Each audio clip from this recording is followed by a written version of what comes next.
Welcome to Moving Iron with Casey Seymour and Greg Peterson, the podcast for anyone and everyone involved and interested in the business of ag equipment. If you want to understand what trends and market forces are impacting the price of your iron, you've come to the right place. Buckle up, it's time to move some iron.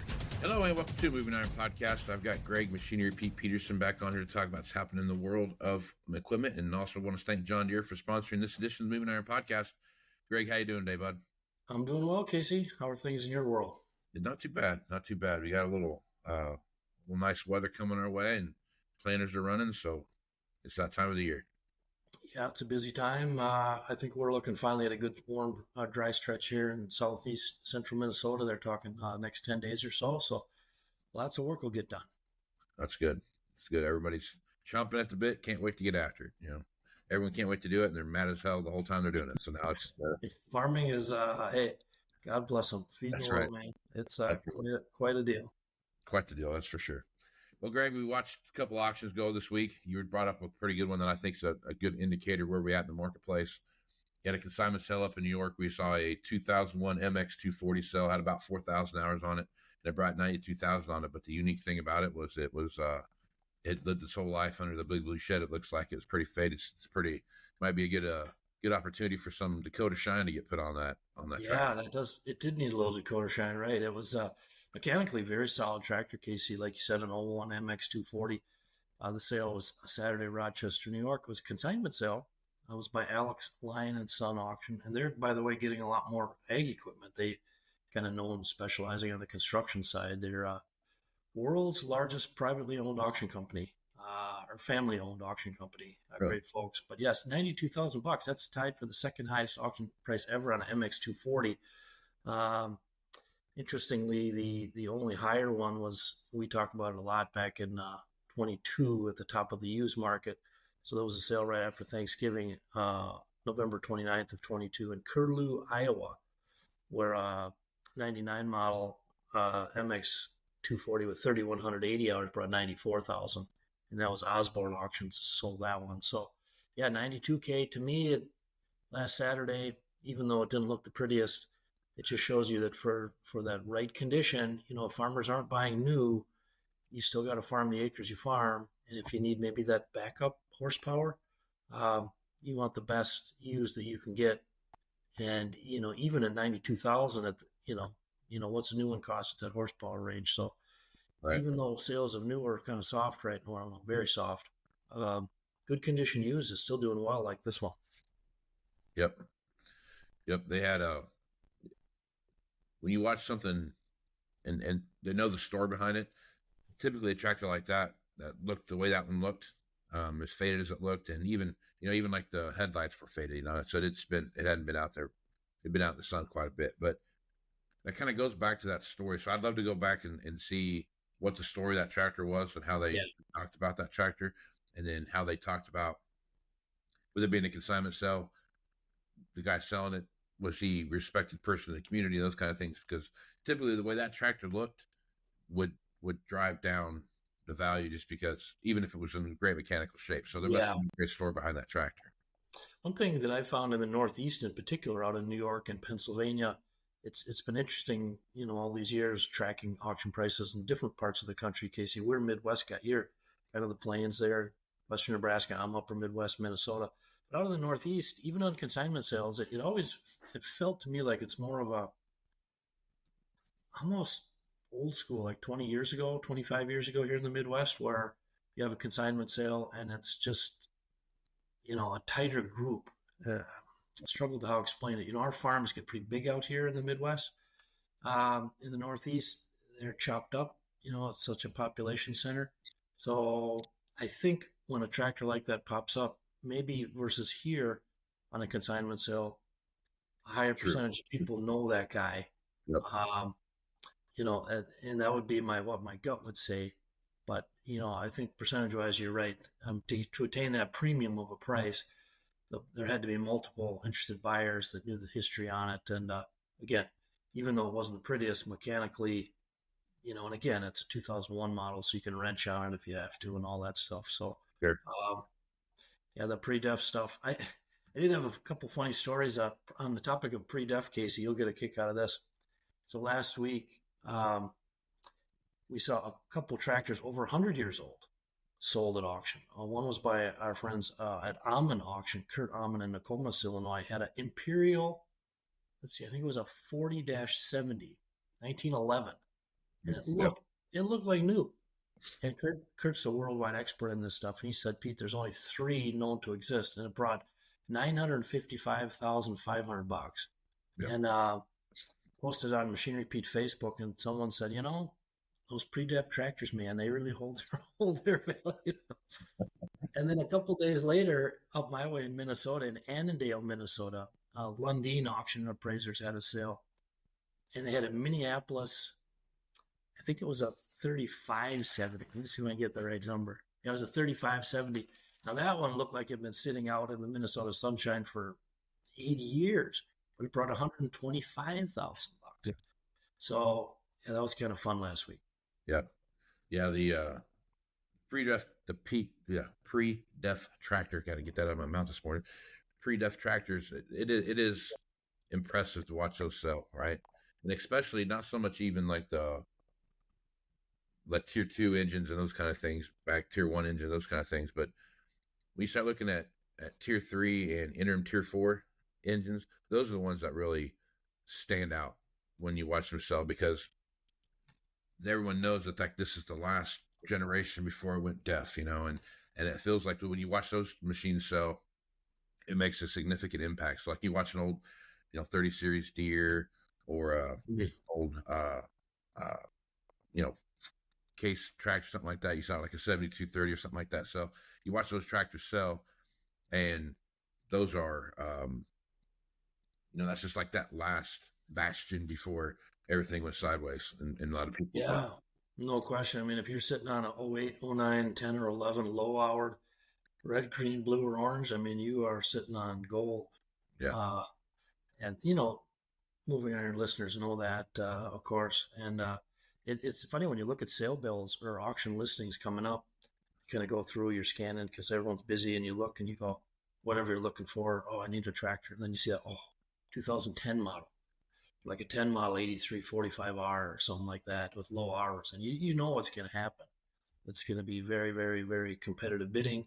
And even in a down market like right last year was, and again, this year, a lot of, it's not easy out there. So, but again, you got to farm what you got to farm. Yeah. And again, coming through that pandemic, we've talked about it a lot, but the price of news has skyrocketed to such a level that it I think has made that pre-def stuff even more attractive right now, even though times are tough. Yep.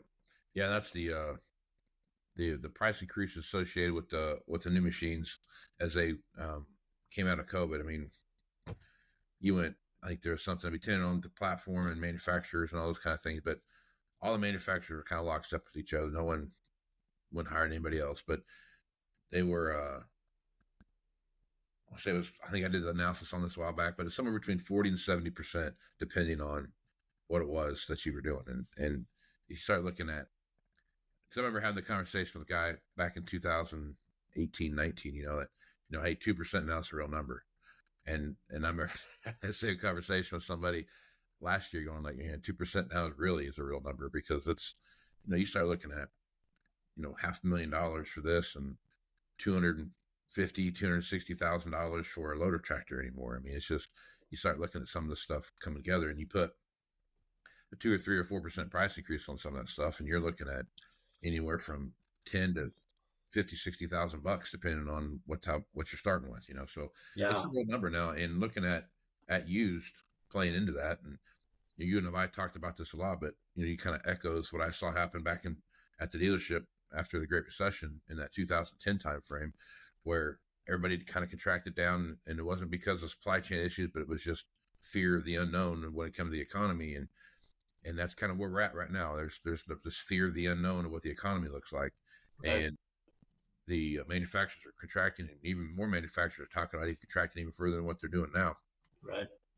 I think it just opens that door up, as if things pick up and run, and we see some stuff happen here towards the end of the year, that we could see an 18-month run in used equipment. So if I know times are tough now, but if you're looking to do something used equipment wise with a piece of equipment, I don't think you're going to find it cheaper than you're going to find it right now. Yeah, it is. I've been writing in Farm Journal about that exact topic, Casey. If you're able in 2025, my advice is call your dealer. Yeah. Go and have a talk with them, because that late model stuff on the lot, they're still motivated to move it. You can get yourself some good deals, and again, what I have to be careful of is just thinking that dealers will be stuck with this stuff for 3, 4, 5 years. And again, we've talked about it, but last year, the 150% increase we saw in 0 to 3-year-old equipment sold at auction. I mean, that was mostly all dealers pushing it out. Right. And then, like you said, the manufacturers have crunched in so much on the top end that, it's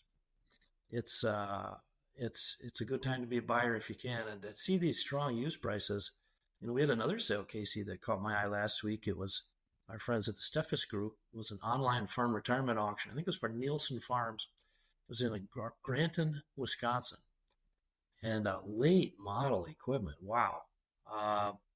They had we were talking about a grain trailer before we started recording here, but they had a pair of 23 Wilson. One was a DWH 750B tandem axle, 42-foot used, 2 seasons, brought $77,000. So that's actually the 6th highest Wilson I've ever seen sold at auction, but pushing 80K. I mean, that's, to me is farmers realizing that the price of a new grain cart's, probably going to keep going up. A couple other items. They had a 22 model J&M LC390C tender, brought $40,500. That's the 7th highest auction price ever in an LC390. And they did set one record on a skid steer, a 23 New Holland C345. Now, it only had 147 hours on it, so 2 years old, but really like new. That brought $67,500. Previous high auction price was $62,000 2 years ago out of Georgia. So, that was quite a sale last week in Wisconsin. Yeah, they had watch those grain trailers sell this time of the year. It's really hit or miss, because you know what you're going to get, but this one actually hit. So I was trying to figure out how much something like that costs new, and I couldn't find the new one, but that's got to be fairly close to new value on that grain trailer. Yeah, well, when you were talking about the price increase, it's funny, all these years, I always, 15, 20, 25 years ago, you'd get to having that conversation at an auction or a farm show or something. Man, the price of new. And usually we wind up talking about combines and tractors, but holy smokes, I mean, tillage, grain equipment. Yeah. I remember standing at an auction December 3rd down the road from me, half hour, in Dexter, Minnesota. And I posted a YouTube video on it, because everything, it was a lot of pre-def tractors, 7920s, and everything so high. But it was a grain cart. Okay. He had a Brent 2596 22 model, I think a 22 or 3 on tracks, and it brought 178. And I remember filming it going, my memory is not quite as sharp as it used to be, but I'm like, dang, 178, holy smokes. And that was an all-time record high on a grain cart. But, again, what does it cost new? So right. It's everything's gone up. Yep. Yeah, everything's gone up, and everything keeps going up. I of all things, I was at the little farm and ranch store there in Scottsbluff, and I bought 2 bags of dog food, and it was $150 to get these 2 bags of dog food. 2 bags of Old Roy cost $150. Sure. I got a new puppy, so I had to feed puppy food, and I got my old dog that still eats regular dog food.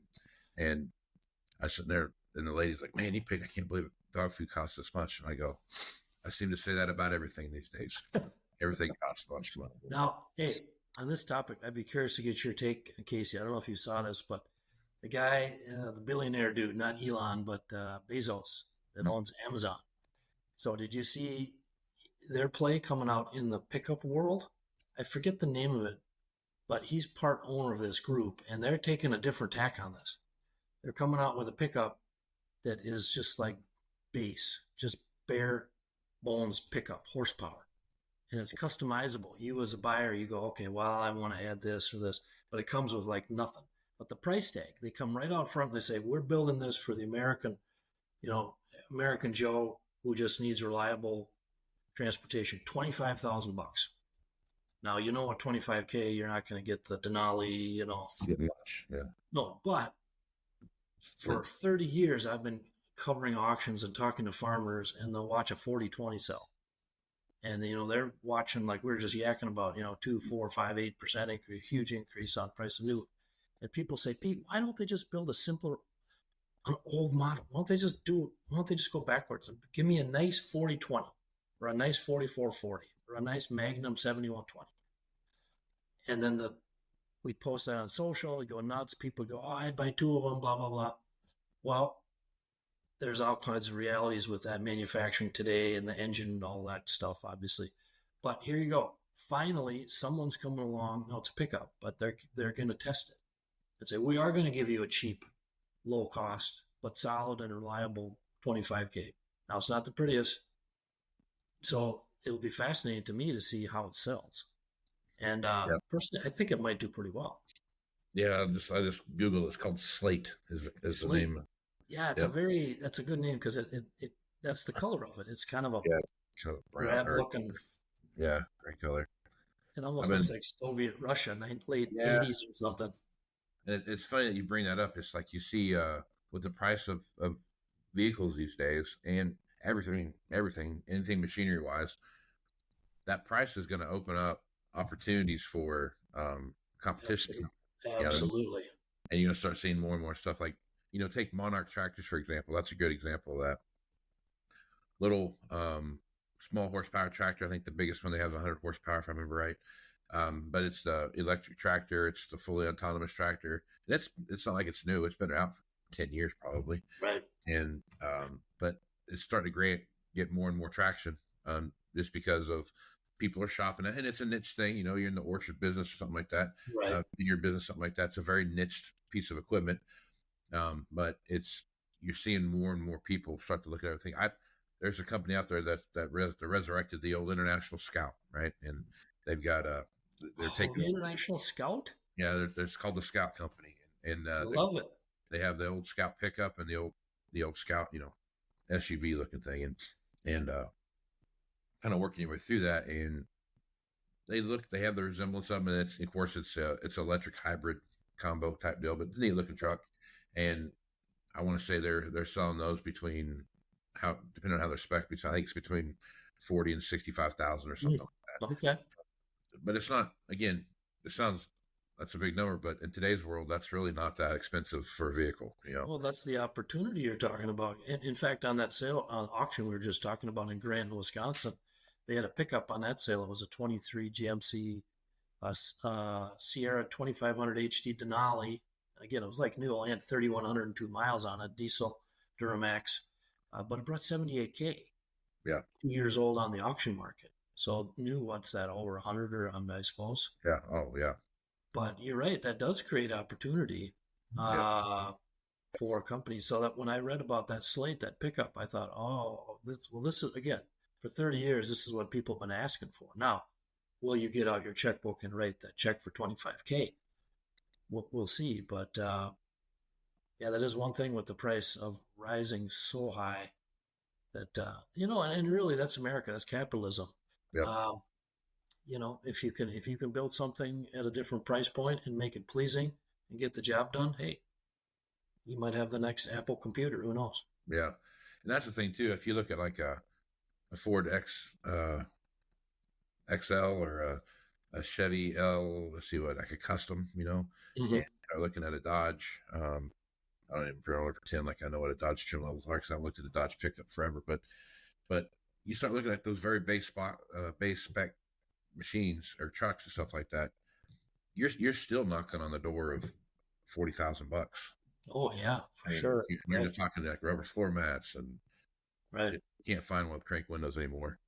And but that was funny about my son, oldest son was probably 12 years old, and my dad had an old Ford F-150, from the 80s that he beats around in, and we were out in this pasture doing some stuff and the field behind his house, and it was hot, and of course I roll down the window, open up the wing window, and I'm getting, and my son was sitting across the way, and he's like, Dad, I'm hot. I was like, just roll down the window, and he did not know how to do it because he's never been in a crank window before, So I was like, you got to turn that crank, and then you got to open that little triangle on the side there, and open the triangle. Yeah, so I had the only way I could describe. I couldn't call it a wing window because he had no idea what the hell I was talking about.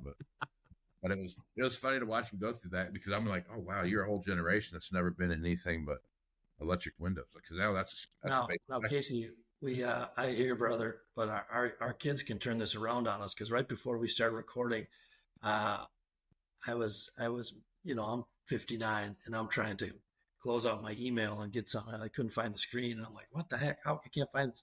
So I think our kids get back at us there and they're like, oh man. Uh, Yeah, and yeah, I was laughing, talking about my father-in-law, who I love him to death. He's an awesome guy, 84. And he lost his charger on his laptop. And he was like, hey, I need a charger. So we were trying to get him to describe the charger on his laptop. And he's like, well, it's kind of round. And it's like, I think kids they look at us like, man, you guys are dinosaurs. But yeah. yeah, rolling down the window on a pickup, man, those are good memories. Yeah, that is a good memory for sure. That's probably a good place to stop, Greg. Folks want to reach out to you and get you to come talk to their next event. Easiest way just to go to machinerypete.com and click the link. Yep, link right on the bottom. Shoot me an email or hit me on Facebook, Twitter, X, Instagram. Was out to Salem, Wisconsin last week. Got to visit with a lot of great folks. Always fun to get out on the road. You going anywhere this coming week to people might catch you at? No, Mrs. Pete, she's got me at home for a couple of weeks, so hopefully that's a good thing. Yeah. But yeah, like you're saying, it's getting busy in the field, and there are a ton of auctions. I gotta say, it's very, very busy here, right through April into May. So I'll be busy watching those. Our friends at Sullivan Auctioneers, as we're recording this, they have a sale today with some very late model equipment from Van Wall Equipment out of Iowa selling. Yeah. Sprayers. They got a couple 24 model, like a Ford 10R and a Fendt 9370H. Late model tractor. So I'll be tracking that, but keep them busy. Right on. Greg, appreciate you being on. We'll catch you again next week. Sounds great, Casey. Have a good week. Stay tuned for more Moving Iron podcasts after these messages.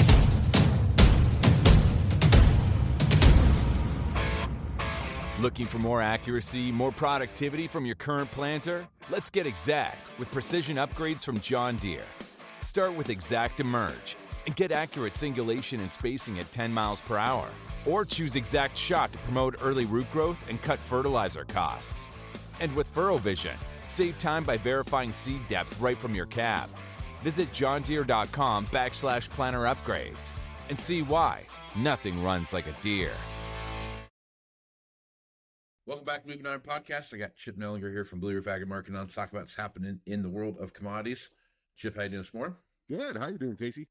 Doing pretty good, man. Just figuring our way through all this stuff. We have on again, off again trade talks, and we weren't going to talk to China. And well, China got kind of blown off here the first part of the week, and now we're meeting this weekend. That was only a 24-hour turnaround on that one. But then you've got you look at some of the stuff happening in the wheat market right now. There's some lesser than expected yields coming out of the wheat belt, and it could start swinging the price of wheat. So I guess as you're looking at the wheat market right now, what are you looking at, Chip? Yeah, crop conditions improved 2%. We've had some recent rains that at least from the beauty contest of the crop condition report was beneficial.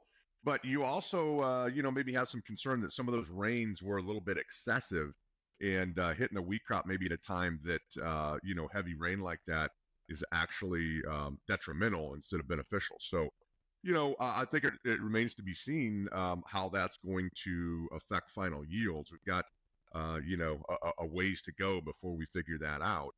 But at least visually, crop condition-wise, things have improved the last couple of weeks after these rains. Whether that's actually translating to better yield or not, I think is still a question at this point, and will be for quite a while until the combines really get through this thing here over the next several weeks. Yep. When you're looking at the corn market right now, you see a lot of news coming out. Obviously there's been lots of rain in areas that are pretty dry. There's been planting progress has been going the way it's been going. Been really tackled it for the most part by tariff talks, what we see there. But just like you've talked about several times on here, you're on again one week, you're off again the next, and somewhere in the middle you're going to find that rally point. Feels like after I've read 15 articles this morning about Mexico's going to start doing some undescript trade deal with the United States. Japan's doing something. South Korea's doing something. China's coming back to the table. So all these trade deals are starting to be at least warming back up again. Now it takes one tweet to blow them out of the water, but I guess as you're looking at this corn market, all the pressures around tariffs right now, all the pressures around what's going on with trade. So I guess as you're looking at it, how are you advising your customers what to be doing right now? Yeah, that's a great question. A lot of moving gears in this machine right now. We've had a recent sell-off in corn, kind of along with the wheat market down into new lows. The corn market has dipped a little bit here. I think there's two things at work in corn. Number one, this time of year, as the crop gets planted, it's always hard to, kind of kill the crop, so to speak, during this time.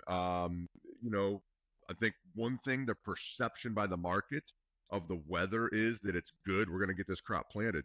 Now, if you take a line from about St. Louis to about Fort Wayne, Indiana, and you're a producer and you're south and east of that line, you're scratching your head right now saying, the market's selling off hard on all this great weather and the crop getting planted.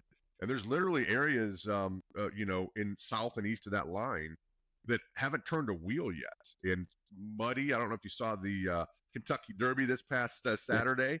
Absolute slop. That is not a small area that are receiving rains like that. Now, they're going to dry out, but the point is, it is less than perfect there. You get north and west of there, and yes, it's been perfect planting conditions, but that's because they're coming in very, very dry. They've received some rains.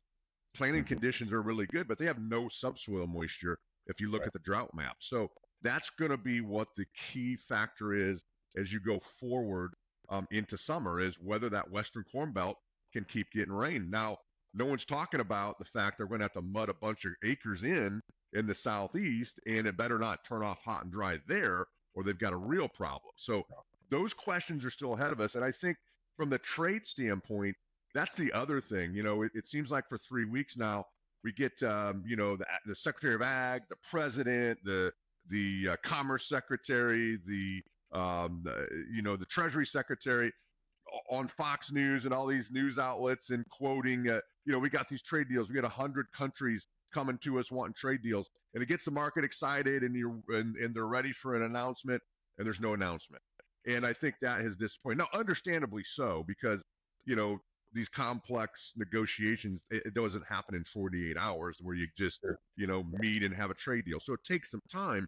But the perception of some of the comments from these government officials, I think, has been a disservice to the market, because it gets the market excited about all this trade news that's going to come out, and then nothing comes out. It's like, that cartoon where, you're going to shoot this gun and, the little flag comes out in a puff of smoke, and it's, a non-event. And so I think that, on top of the perception of the weather being, quote unquote, perfect for planting right now, has caused a sell-off. But we've got a lot of questions out there. You mentioned here just overnight, or, late yesterday, we saw some news that we're going to now have a meeting with China. And, overnight, beans rallied double digits off of that news. Stock market's up. So there, again, will something come of that? Will it even happen? It leaves the market vulnerable to some disappointment. But the good news is, it looks like we are pushing the needle in the right direction here, and that eventually we're going to start getting some trade deals. Now, whether that includes any boost for ag products to these countries is another story that the market's going to have to deal with. At the end of the day, I think it still falls back to weather, and that's out ahead of us in the June-July timeframe for corn, in the August timeframe for beans. And we got a lot of weather and production uncertainty ahead of us, and a lot of this trade and tariff talk to kind of throw a monkey wrench in things in the short run here. Yep. So I'd always bring something else up. This time of the year, you get planting progress. I don't know if the market just needs something to bet on when they're out there, but I watched this planting progress report, and oh my God, the world's coming in when I got the crop planted, and we're off 25% of where we should be this time of year. And by the weekend, they're plus 25% of where they should be for the year, right? So, with planter technology and planter speeds and the size of planters and so on and so forth, you can get a lot done real quick when you get the right thing. So I guess I look at the planting progress report, to me, as a very, I guess, antiquated tool anymore. Maybe 20 years ago when you could only go 4 miles an hour and everybody had an 8-row planter, and that was kind of what your 8 12-row planters were kind of the jam, where was kind of what was going to drive the marketplace. But today when you have 60-foot planters out there going between 8 and 10 miles an hour, you can plant a lot of stuff real quick. So I guess as you look at the planting progress report, when you're talking to your guys, how much credence do you put in that report, and where do you draw the line with that?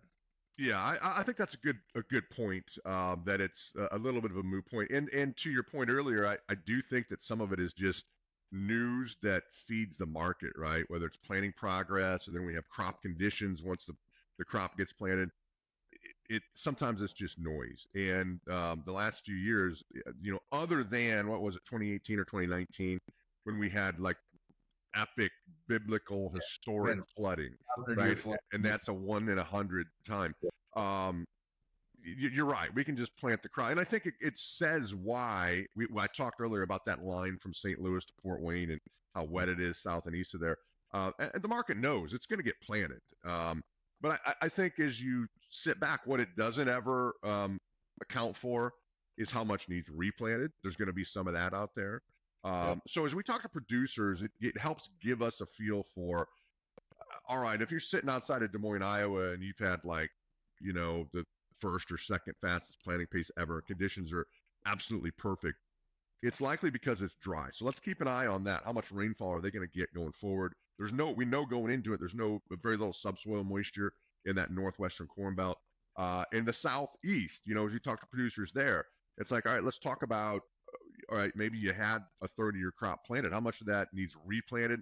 When did you finish up planting, right? Because once it gets planted, the market's like, oh, shoo, we got it planted here and record crop coming. But we know that planting dates and conditions matter. So did they mud that in? Right. And then a month later, did it turn off hot and dry? Did they have stand issues, as that came up? So that helps us kind of maybe get a better feel for, if we do see some hotter, drier weather this summer, how's that going to affect the crop? And that is what the market has a hard time figuring out, is once it gets planted and from planting to a grain fill and harvest, the market has a hard time figuring out what happens and what the effects of moisture, dryness, the conditions that we get from Mother Nature, how that's going to affect yields. And sometimes that's where, farmers and advisors, agronomists that are working with them can kind of get a leg up and get some inside information on what's really going out in the field, because the market doesn't see that, and they have a hard time discounting what is going on. So to your point, planting progress probably doesn't matter a lot. It's it's just report. How it got planted report. You know what I mean?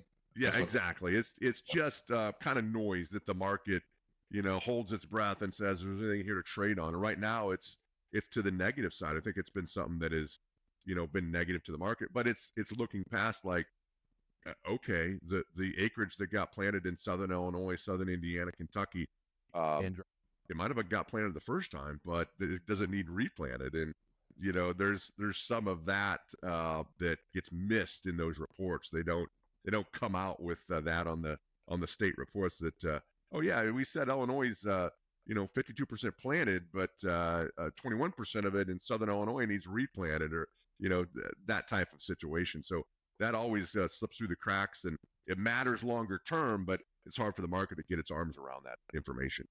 Yep. Let's talk a little bit about let's talk a little bit about help me, it's the right spot here before I start talking. All right. All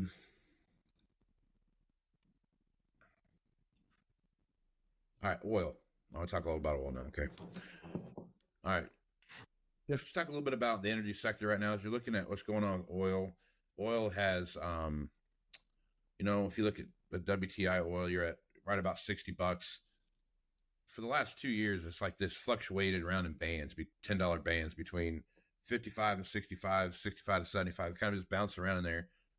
As you look at what's going on now, obviously world supply, there's plenty of supply, and that would be an indicator that, the economy has some weak points in it. But as you're looking at, right now obviously there's a lot of input stuff being shuffled around right now. A lot of folks are looking at contracts and those kind of things. I guess as you're looking at oil, how are you thinking about your customers? And when you're looking at like diesel and fertilizer and those kind of things, obviously those kind of things have already been purchased. But as you start looking down the road here, it just feels like those two, oil just can't. It feels like the world's happy with oil at $75 between 65 and $60 a barrel. Yeah, I think there's some interesting things happening in the energy markets. One of the Trump administration's main goals was to get energy prices down and have the U.S. become self-sufficient on energy. Like the last time Trump was president, we started exporting oil for the first time ever and was totally self-sufficient. That seems to be happening. However, it's because OPEC and OPEC Plus continues to, pump this thing and not, crank back production.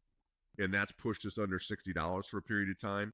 And unfortunately, that probably happened too quickly for our domestic fracking to make any money. And it might keep them offline longer. So I'm not sure in the short run what's happening here. Maybe there was some back channel agreements between the Trump administration and OPEC that, hey, let's get some energy prices down to help alleviate some of this immediate inflation pressure that we're having. And maybe down the road, OPEC dials back a little bit, allows U.S. producers to increase a little bit. That's one possibility that happened. The other possibility is they're going to keep, the pressure on. OPEC's going to keep the pressure on and kind of punish us a little bit. And that might be, the real answer to this thing. Whatever it is, also, you got a third possibility that the world economy and maybe the U.S. economy is starting to slow a little bit, especially with some of the tariff stuff going on. And so maybe it's a combination of some or all of that. But for whatever the reason, we've dipped under $60. It has certainly helped ease inflation. But I don't know if that's a long-term friendly thing for the U.S. Oil industry. Now, just yesterday, you still have this situation going on between Israel and the Houthis and Iran. Is Iran going to get drug into this with direct, hostilities at Iran? Is the U.S. going to be part of this or help, kind of calm that down? And that got crude oil rallying a little bit. So you're always subject to waking up some morning and looking at the commodity markets and seeing, what happened to crude oil? Something flaring up in the Middle East to do that. And certainly a situation with Iran, escalation with Iran would do that. But at the end of the day, we're still trading right at $60. I think it's yet to be seen is that maybe, the albatross flying, that the world economy is starting to slow down. It has pressured ethanol margins a little bit, slowed that down just a tick, I would say. But from a producer standpoint, I think it does make sense to maybe look at locking some fuel in. It's kind of a gift at this point. I'd maybe go out if you haven't done so, maybe get stuff locked in through at least the end of spring, maybe the first part of fall, and take advantage of these lower prices while we see them. Right on. All right, good stuff as usual. Chip, folks, can reach out to you, get more information about what you're doing over at Blue Reef Agri-Marketing. What's the best way to do that? Yeah, just give us a call at our main office in Morton, Illinois. It's 309-550-7213. We'd love to chat with you. Right on. Chip, appreciate you being on the podcast. We'll catch you again next time. All right. Thanks, Casey. Stay tuned for more Moving Iron podcasts after these messages. Well, there they are, mocking you. See you next year, loser. That weedy area that's got you thinking, man, I hate that spot. Wish I'd sprayed better. Get the last laugh with a sprayer upgrade from John Deere. Precision upgrades that can increase your sprayer's performance, like ExactApply, advanced nozzles to give you more control at more speeds. It's just one of the many precision upgrades you'll find at johndeere.com. Now, let's see who's laughing. Hello, welcome back to Moving Iron Podcast. Got Aaron Finley back on here to talk about what's happening in the equipment business. Aaron, how you doing, bud? Very well. Yourself?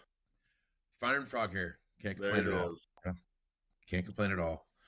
It's been it's springtime now. We got planters out running around, doing all the fun stuff planters do this time of the year, and we see, at least in our neck of the woods, we don't really have any hiccups. There's no weather hiccups other than it might be too windy, which Too dry. and dry. The way the wind's been blowing, I wouldn't surprise me if it blew the corn out of the ground. It definitely helps the residue managers on a pass by pass basis. You live in a windy place when all the corn stalks are drifted along the fence line just like snow. I actually, in my lots, Andrew, just so you know how windy and how sandy it is here, in all these years, I've never had drifts till now. Drifts of sand Andrew, that I have not scooped away with a shovel, but with a skid loader. Yep. Wow. Andrew, Yeah, there's one field I go hunt when I go pheasant hunting. That's when it does drift up, the snow drifts up, you can walk over the fence on the drift, right? And I drove by there the other day, and it was between the sand and the corn stalks. I feel like you could have made it over the fence. I was just gonna say you probably walk over it still. Yeah. So it was it's we're really dry out here. The eastern corn belt's getting a lot of rain, so that's what you're seeing affect the corn price right now. But and another thing too, it drives me crazy about some of these guys that that set the price of corn. And they get so ginned up on planter progress, right? Oh, it could be 0% today, and by the end of the weekend, it's 56%. 75. Because you can go 10 miles an hour, Right. 100 feet at a whack and be done. You know what I mean? It's this. I wish they would just take that out because it has zero outcome on what the actual if the corn's going to get planted or not. No, you're exactly right. In fact, it is a 50% whack on a good week of running. Easy. Yeah. I've seen that on, I believe on Ag Day, they show that planter progress, week by week. And I am not kidding you. I think it was it 19? I know 19 was wet here. Was it wet everywhere? Because that would have been after the flood. We had the blizzard. They had the flood. And I think the rest of the Corn Belt was pretty wet. It was. That was a real wet year. And I remember it went from 20 to 72 in 1 week. Yeah. And everybody's like, well, I guess there's no reason to panic. Yeah. Hey, everybody, do you remember for 5 years, the planting window? Right. When I have 500 acres. I'm supposed to have a 24 row, I guess, for this planting window. Right. Yeah. Well, we only farm 1,500 acres. I guess we should have 3. Yeah. And then that became everybody trade planters in 13 and 14. And we all know what they're worth. But just to jog everybody's memory, the planting progress means nothing because the planting window was so overly, personal opinion, touted by these seed companies 20 years ago. Everybody's got twice as big a planter as they actually need. So we get planted in no time.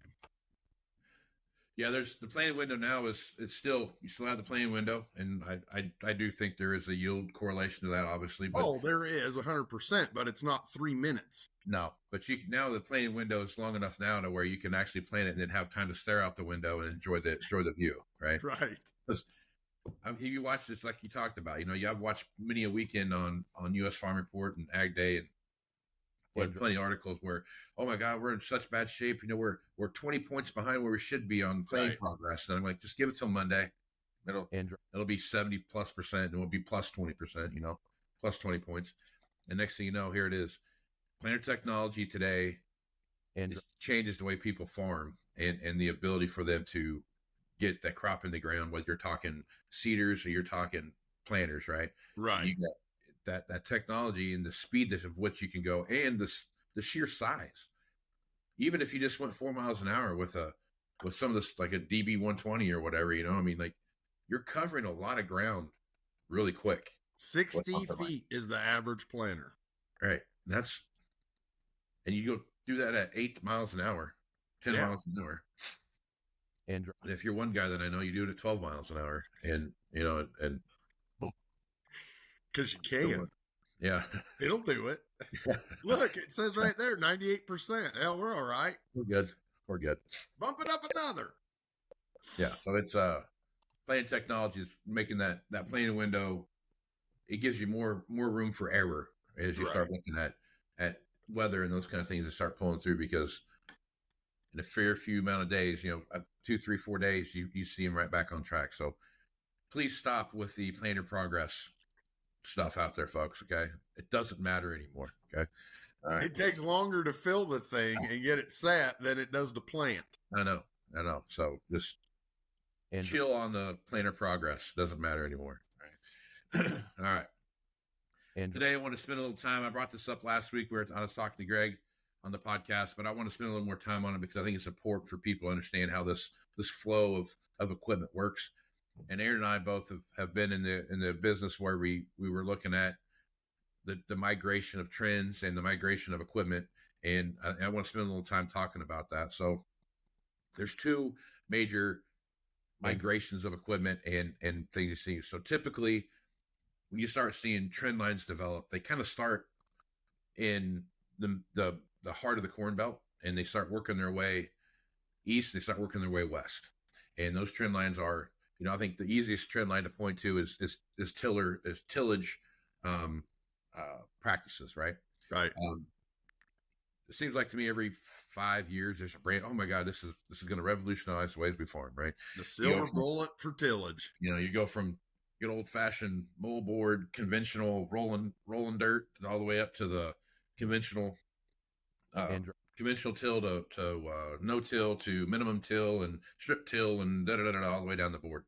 And all of those things have done great things for ag, and they've done amazing things for yield and those kind of things. But you watch how like vertical tillage was a big deal, right? Mm-hmm. And you still some people are still using vertical tillage and those kind of things. But as you watch these kind of transitional lines take place, they typically start in the center of the Corn Belt. They work their way to the Western Corn Belt all the way to the Atlantic Ocean and kind of up and down, depending on where you're at and what you're doing. Right. Same thing happens with technology, spec technology, not technology like AutoGuide and those kind of things, but I'm talking like the specs that are inside of a specific machine. You'll see that ideas take hold in one area and then it'll kind of slowly burn. Like the precision aspects, not company, right.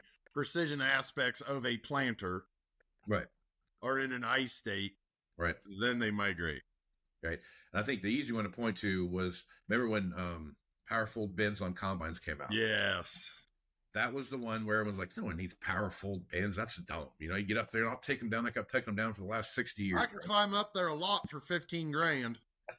And now you can't hardly, if you look at any combine out there right now, the idea, the machines that have non-power fold bins compared to the machines that do have power fold, it's almost like, why don't you have power fold bins on this? What's the problem here? Right. What part of the memo did you not get when you start looking at that, And I think that was one that started out in areas of Iowa, Illinois, Indiana, Kentucky, Tennessee, Iowa to Ohio. Lots of trees, lots of bridges.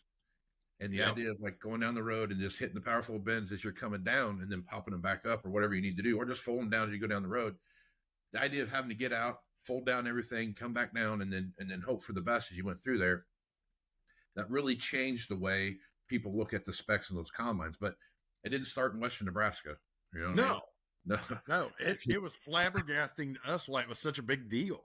Why? What the tree? I'd never seen one before. It actually holds less. That's right. The manual fold bin holds like 25, 50 bushel more. And that was more important to us than who folds at every trip. Be like, we got trees. We got trees everywhere. I'm like, you know who doesn't have trees? The steel company. That's right. That's right. But the idea of how that has now become a staple on a combine now. Oh, if it ought. Yeah. The fact it's not standard across the board on every color is a little bit flabbergasting. It's almost like it's like power windows on a car, right? Right. Like you can't. I don't care. I don't think you can go to GM or Ford and say, "Hey, listen, I want crank windows." You can't GM, but you can Ford. but they give the people what they want. That's the thing there, Aaron. Yeah, But they have that the idea of having that a crank window in a car. Somebody would be like, "It's so hot, I'd like to roll down the window, but I don't know how." You know what I mean? It's like, what is this? Yeah, that idea of not having powerful bins on a combine now is just, it's just not something that you see. Now we're getting to the point now where you have powerful combines and tips on the top to make it even bigger to hold what you have now. So that's going to be another thing. So go ahead, Casey. I was going to say, we start looking at trend lines as they develop on machines. It's not, I think some people get confused with, the technology. It's the specs that are inside the machine that really drive the holistic picture of how that machine, from an efficiency standpoint and a technology standpoint, kind of lay that groundwork.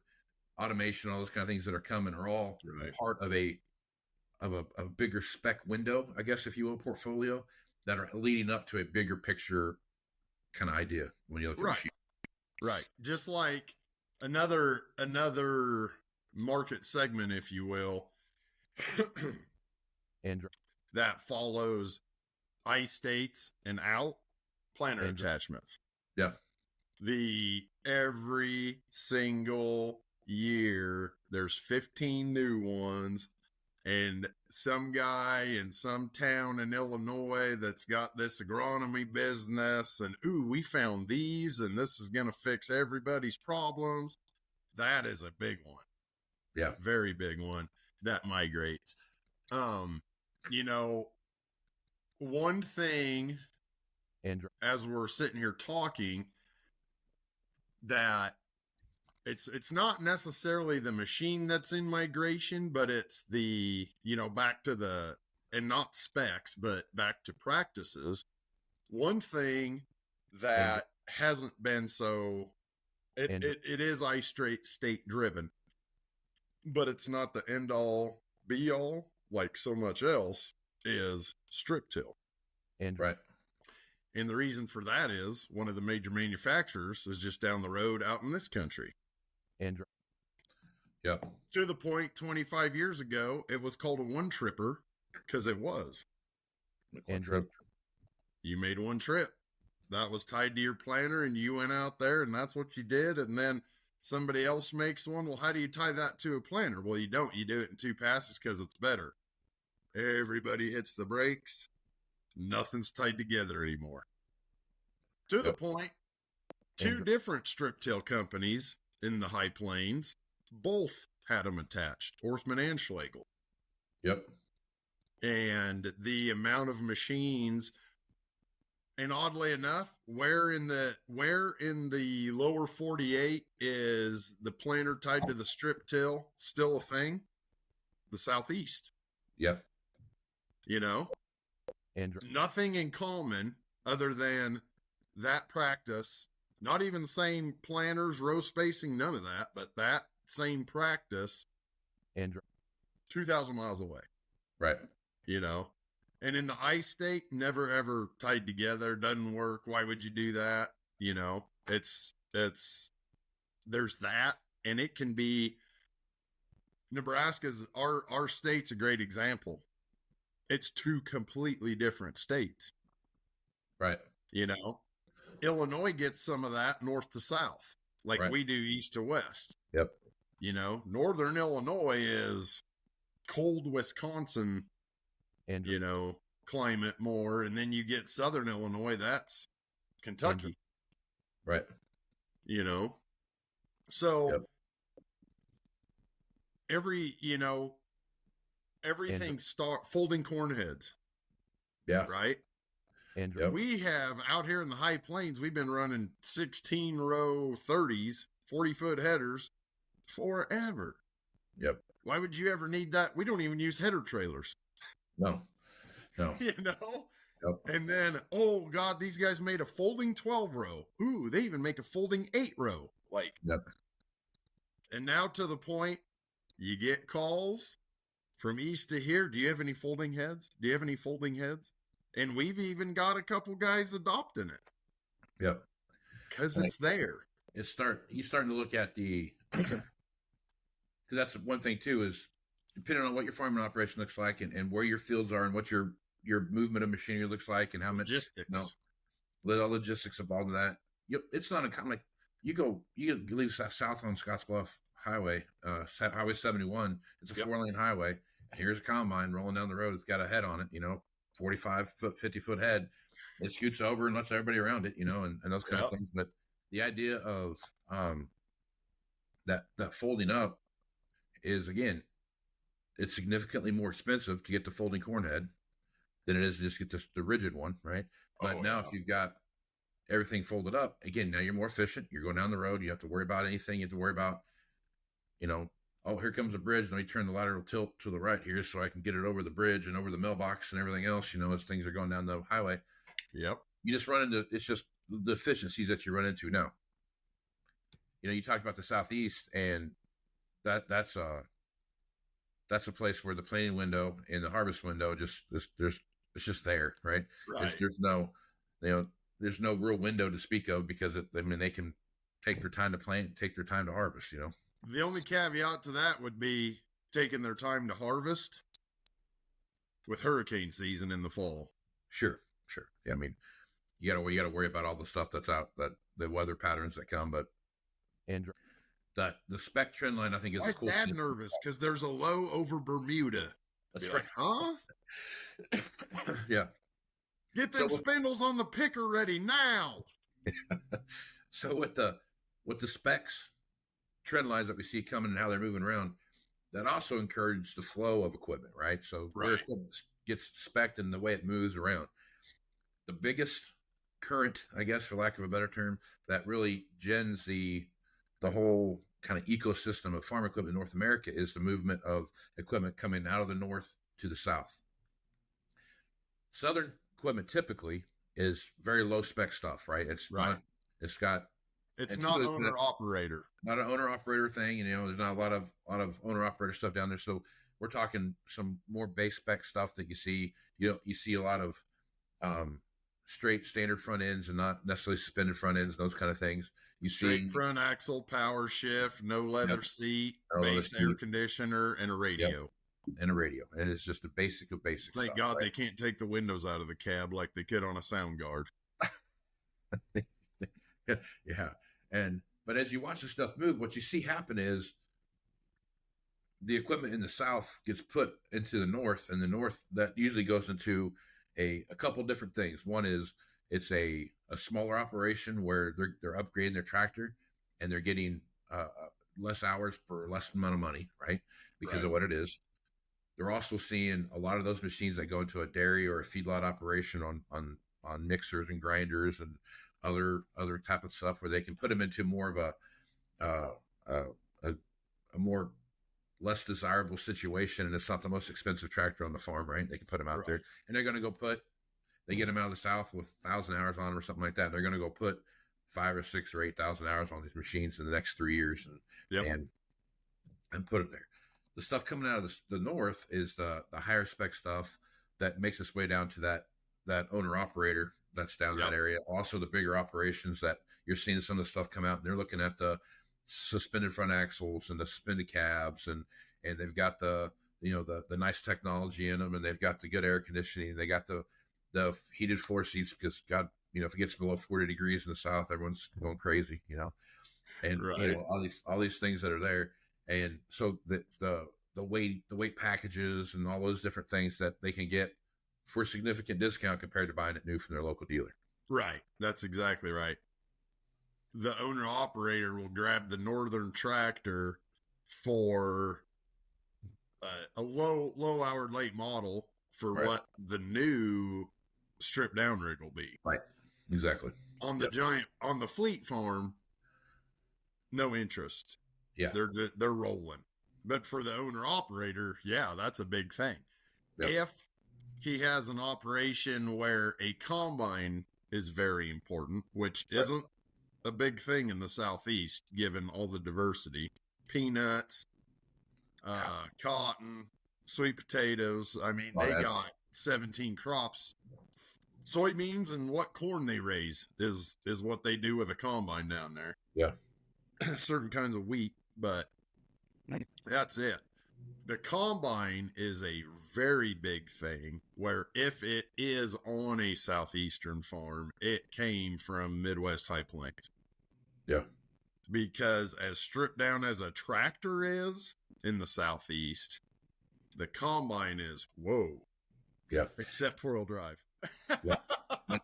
Depending on where you're at in the southeast, if you're Delta Southeast, you're looking at rice combines. Right. I'm not talking Delta.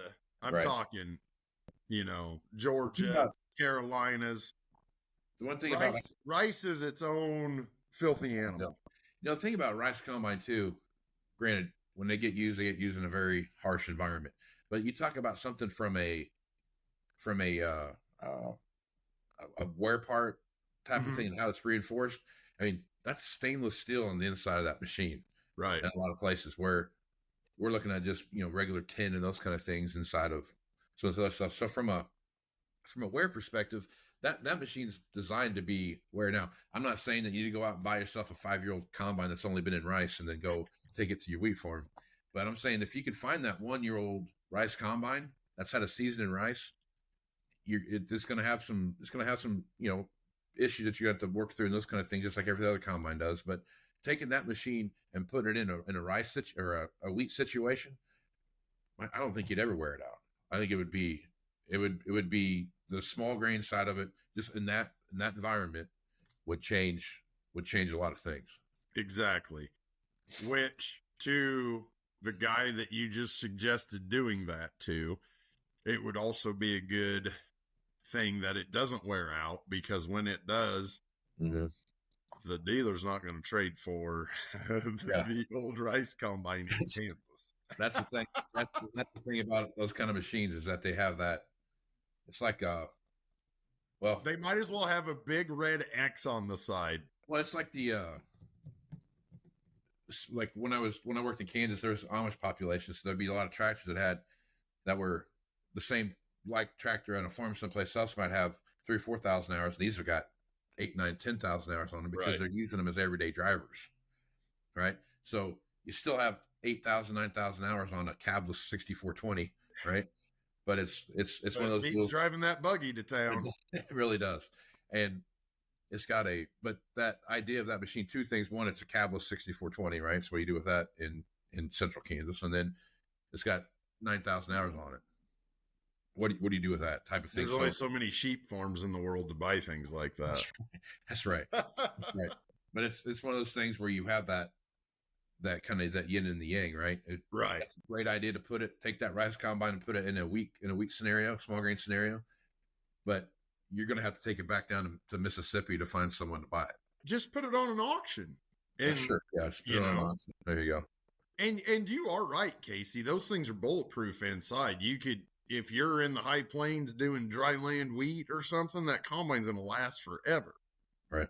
So back to your point again, the guy who would do that, he's not a 1 or 2 roll it every year guy anyway. So for that guy who's a keeper, he's a 10-year keeper.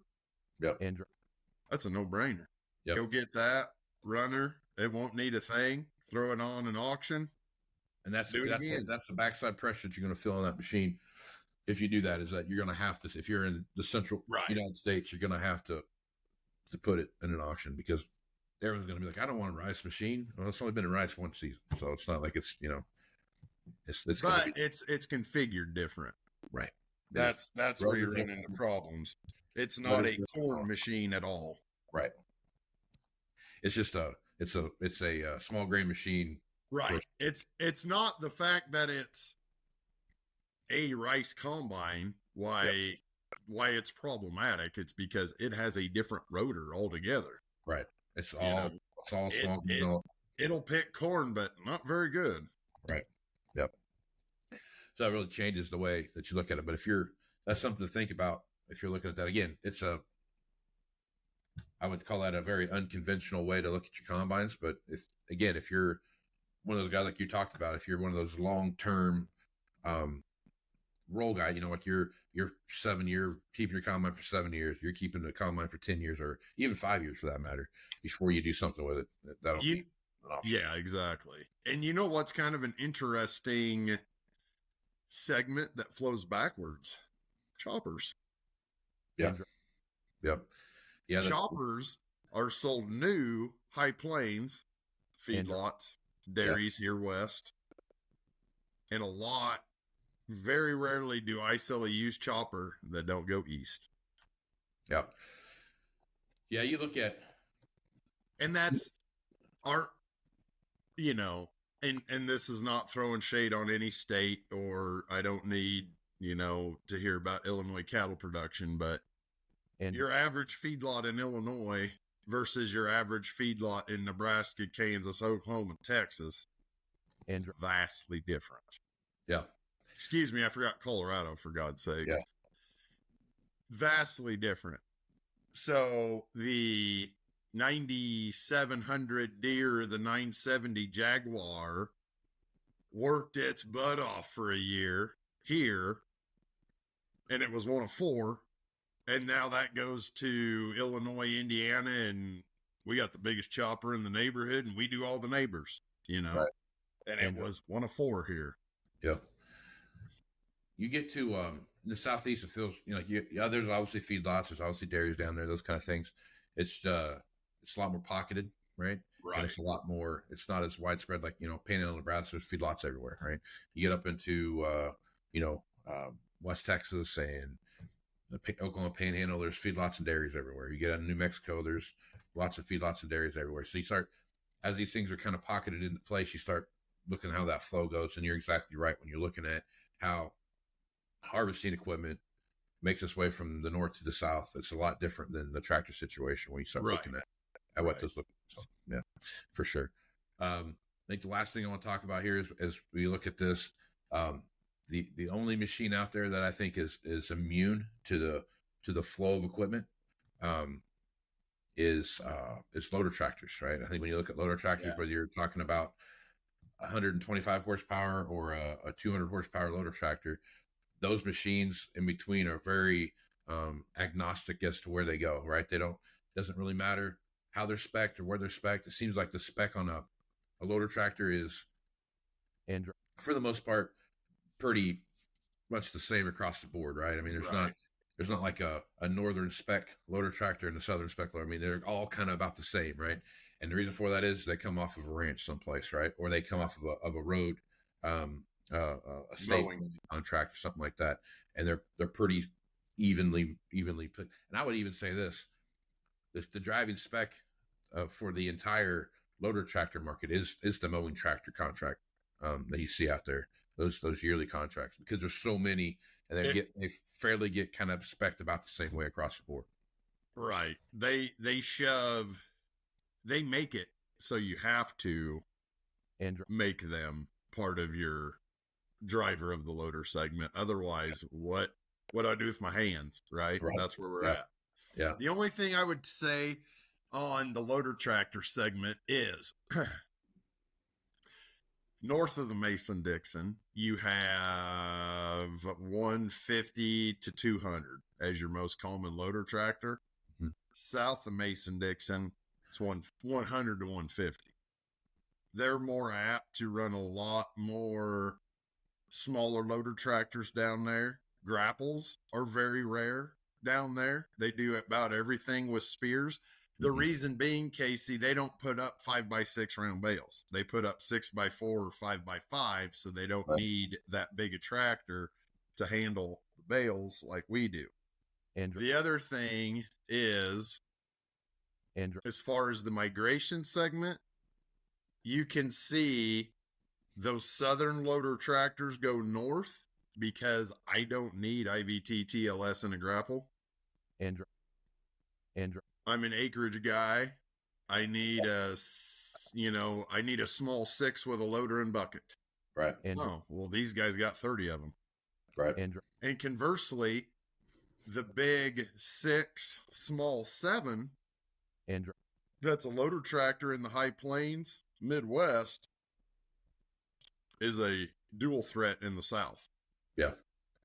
Yep. It's a loader tractor for the winter or, whatever, summer hay, and they might plant with it. Yeah, for sure. So, yeah, it's a, I've seen use it in the field for some crop purpose, but I've seen a lot of guys down there with 175 horsepower tractors, 150 horsepower tractors on an 8 to 12 row planter. You know what I mean? Right. And you see that's not uncommon. So, but yeah. So, but the migration of equipment is really important to pay attention to. When you watch how the economy shifts and trades around and those kind of things, pay attention to what that looks like makes a big difference in what you see in the overall price of equipment. When it's like anything else, man, when one isn't doing what the other one's supposed to do, I've seen a lot of stuff where the amount of tractors coming into the South is a lot greater than the amount of equipment coming out of the South. And we talk to our guys in the South, and they're like, we have more tractors on our market now than we've ever seen. Or, hey, man, we need some more tractors because the amount of equipment coming out of the South is greater than what's coming out of the North. And we're like, how many do you want? They're like, we take one. Like, how about 10? Let's start with 10. Go backwards. Right. And I think so. It's that ecosystem. When it's going like it's supposed to, it's great. But when you start seeing things kind of chip away, when cotton pickers, the CP cotton picker came out, that really jacked up the market in the South because there were so many tractors out there they didn't need anymore. It's worked its way out now, but that was a big. How many conversations did we have with guys in 15, 16, 17 when those machines came out? Like, we got tractors coming out of our ears. I got 30 of these 180 horse module builders. Now what? Right. That's right. Yeah. So now that's taking care of itself. Speaking of that, cotton and migration. When old King Cotton puts his head down way, way, way low, they switch to corn. They buy planters up here because their planters are 38 for the peanuts and cotton and whatever. They buy planters up here. They buy a corn head up here. Right. Seen it happen every time price of cotton dips. Tennessee South comes up here, buys corn machines for corn. So there's a big migration piece in itself. And you're probably going to start seeing that now because you don't see that out of Texas, out of the western portion of cotton, because they're already geared up for corn on the farm. Cotton's a different part of the world, right? Whatever. Yeah, stripper cotton. You got a guy that plants 4,000 acres of cotton, and he'll have 4,000 acres of corn right next to it. Right. Right. How the whole thing works together too. So. Yep. Watching how that flow works, and again, we're seeing one of those migration periods now where they're not going to plant as many acres of corn or of cotton. I mean, they're going to bring a lot more acres of corn into the mix. So you're going to start seeing some of that migration of equipment out of the north into the south, where you're going to start seeing a lot more of that stuff happen. So, and we're seeing that now. So good time. All right. Probably a good place to stop, Aaron. Folks want to reach out to you, get more information about what you're doing. What's the easiest way to do that? Call me or text me, 308-760-1193. You can email me, afintel@21equip.com, or I'm on all the social medias. Right on. You can find me on Facebook, X, Instagram at Moving Iron LLC. You can find me on LinkedIn at Moving Iron Podcast. You can find me on TikTok, Moving Iron Podcast, as well as AgWeb, where you can see the audio version of this, or listen to the audio version of this. And you can also see me on Farm Journal's YouTube channel, and you can see this live version of this as well. If you want to know what Aaron looks like, God bless you. But if you want to know what he looks like, you can go to YouTube, check it out there, and you can see that. And that'll be a good place for you to start. You can also go to MovingIronLLC.com. You can find everything about the Moving Iron Summit coming up here in not Nashville this year. It's in Austin, Texas, September 24th through the 26th. So check it out there. So a lot of good information there. We're working on the agenda, what that's going to look like. We've got a few things locked down, so we'll see more information as that pops up. But so check that out. So with that, I am Casey Seymour with Aaron Fennell, Greg Machinery, Pete Peterson, and Chip Nellinger. Let's move some iron, folks. Out. Thanks for joining us. We'll see you again next week. And remember, Moving Iron is available on Farm Journal's YouTube channel and anywhere podcasts are found. So until next time, let's move some iron.